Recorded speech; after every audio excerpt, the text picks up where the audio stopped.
Here we go. 3, 2, and 1. From the Nebraska Soybean Board Studios, I'm Alex Makovica with the midday check of today's market activity to round out the week. Jeff Peterson with Heartland Farm Partners joins us for this conversation. Really strong gains in the in the soybeans and the wheat complexes today. Corn also seeing strength. What's behind this move today?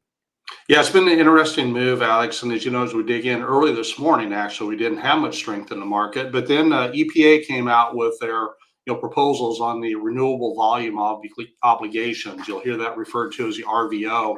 And that did really go ahead and give this market some strength. In particular, what the market's really looking at, if we dig in and look at the bio-based diesel, and most of that gets focused on the renewable diesel side. Keep in mind this year, the volume requirement was 3.35 billion gallons. We ended up, they're proposing 5.61 billion. The trade was thinking they might come in with about at 4.61 billion. The group that Trump brought together from the industry to come up with suggestions, they were proposing maybe something around 5.25 billion. So this went ahead and exceeded the expectation. That would be for the 2026 production. 2027 was 5.86 billion. So that also, continues to grow overall. Now, one of the things that's part of this that they're proposing is that they want to say, okay, for those feedstocks, so let's say you've got used cooking oil that comes in from China or from some other countries, or some other bio-based diesel that comes in for some other countries.